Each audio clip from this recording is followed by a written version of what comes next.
Semangat pagi. Ada beberapa hal yang harus diperhatikan. Saya kemarin membuat sebuah postingan yang pertama tentang investigasi, kemudian yang kedua tetap anjuran saya untuk supaya Anda tidak memerangi, menyentuh regulator, kemudian beberapa hal tentang haters. Pastikan Anda simak dengan baik, dan hari ini saya mau sampaikan kepada Anda sebuah materi yang ini saya katakan penting untuk Anda. Simak sampai akhir. Assalamualaikum warahmatullahi wabarakatuh. VTuber semangat pagi dan salam ekstrim ya. Jadi hal yang paling penting yang ingin saya sampaikan kepada Anda adalah tentang pengamatan saya para orang-orang yang saat ini mensikapi VTube. Saya melihat hanya beberapa gelintir orang yang dia berkomentar negatif, tetapi banyak sekali chat yang masuk. Gus, saya di saat VTube ini maintenance, bergabung di beberapa aplikasi baik robotik, kripto, dan berbagai macam penawaran, tetapi semua scam. Hanya VTube ini yang saya harap segera bisa on dan bisa buat aktivitas kerja saya lagi. Bukan satu orang ya, tapi banyak orang. Dan luar biasa saudaraku. Kemarin saya memberitakan tentang hoax VTube scam, dan ternyata setelah kita klarifikasi, ya kan, ternyata VTube ini diperjuangkan terus sampai saat ini. Nah itulah bahwasanya masih ada harapan untuk kita menunggu, karena memang VTube masih diperjuangkan. Kemudian poin yang kedua yang ingin saya bahas pada video ini adalah ada satu usulan di komentar. Anda bisa lihat di komentar setiap video saya ada usulan, maka saya bacakan, saya berikan gambaran kepada Anda. Usul kepada manajemen, alangkah indahnya ketika VTube ini di-on-kan dulu, supaya para VTuber bisa melihat iklan. Perkara pencairan VIP diurus belakangan. Nah ini Anda para pemirsa GSW setuju nggak dengan usul salah satu kalau nggak salah akunnya Puncak Surga seperti itu. Dia usul seperti itu, dan saya langsung sampaikan selaku arus bawah, kita sampaikan kepada manajemen usul ini.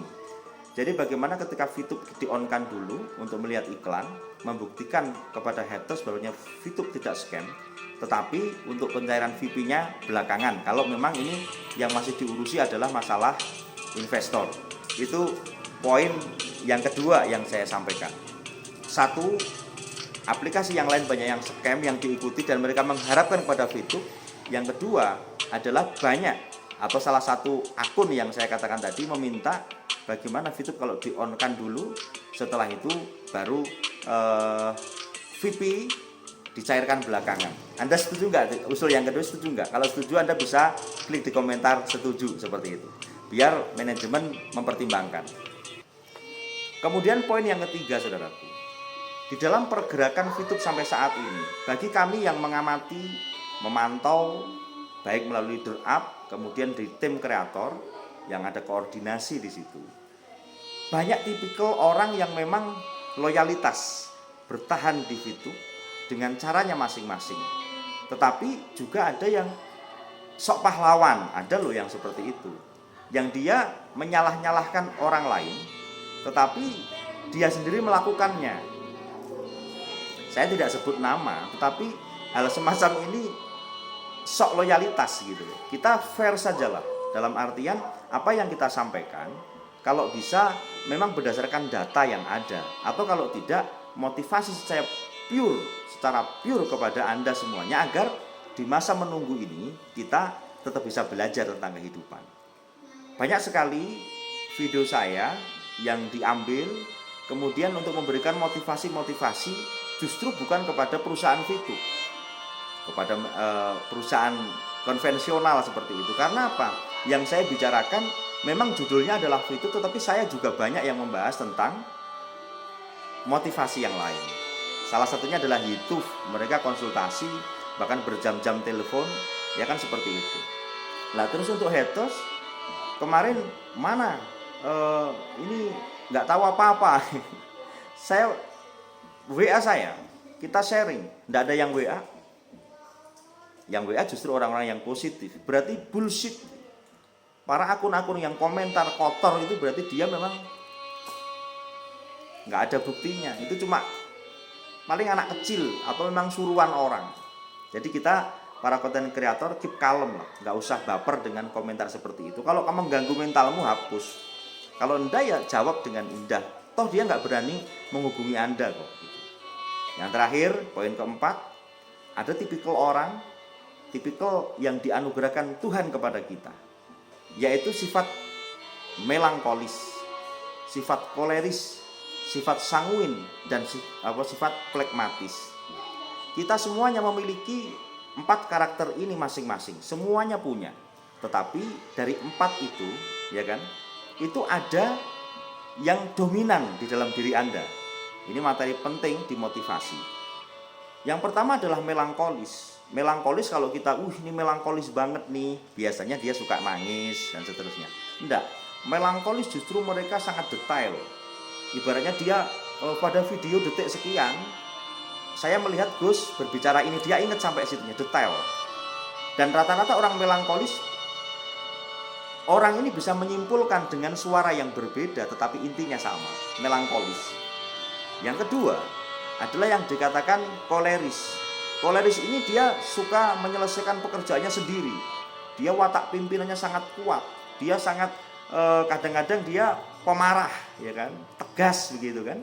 Dan dia memiliki prinsip yang sangat kuat. Maka koleris ini kalau dominan, dia cenderung menjadi pimpinan atau leader.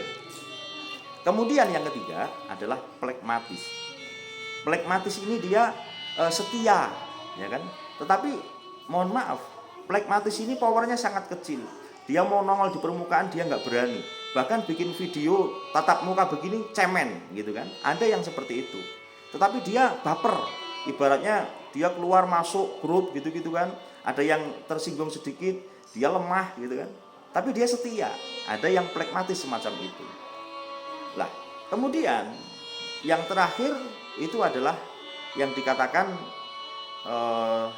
koleris, sanguin. Nah, sanguin ini dia tipikal ceria. Ketika dia masuk dalam satu grup, oke selamat pagi, semua menyambut itu. Dia ketika dia datang, dia sangat dinanti-nantikan oleh orang-orang. Dia disiplin, tetapi dia kurang detail. Dia tidak ketika mengerjakan sesuatu kadang-kadang lupa. Ini ciri khas ya, sanguin itu. Ketika dia itu mau keluar rumah, kontaknya ketinggalan, kontaknya ketemu, dompetnya ketinggalan. Tetapi dia asik. Lah, Anda termasuk yang mana? Itu Anda bisa menilai sendiri. Lah, untuk membangun atau mendominankan sifat ini, Anda tergantung perkumpulanmu. Tergantung ketika Anda berkumpul dengan orang yang kolerik, Anda akan jadi leader. Ketika Anda bertemu dengan orang yang plekmatis, Anda menjadi orang yang polos, tetapi Anda tulus, suka beramal begitu kan, setia. Tetapi ketika Anda berkumpul dengan orang-orang yang sanguin, Anda tiba-tiba menjadi lucu, Anda menjadi menyenangkan gitu kan. Tetapi Anda memang ada sisi-sisi pelupanya, gitu. Tidak sempurna lah. Jadi 4 sifat ini berada dalam tubuh kita, dalam sikap kita, yang dominan ada sendiri. Dan itu anugerah dari Allah, saudaraku. Maka berkumpullah dengan orang yang tepat. Saya sering mengatakan, kera akan berkumpul dengan kera, ya kan? Singa akan berkumpul dengan singa, dan manusia akan berkumpul dengan manusia. Itu saudaraku. Maka di deskripsi ada link untuk bergabung di Telegram, di WhatsApp. Di situ adalah grup-grup kami yang positif sampai saat ini. Kita bisa berkumpul bersama, ya kan, kita berdiskusi, tetapi bawalah sikap yang sopan, karena kita di situ semua saling menghargai. Itu info hari ini untuk Anda dan untuk saya pribadi, semoga bermanfaat. Salam ekstrim.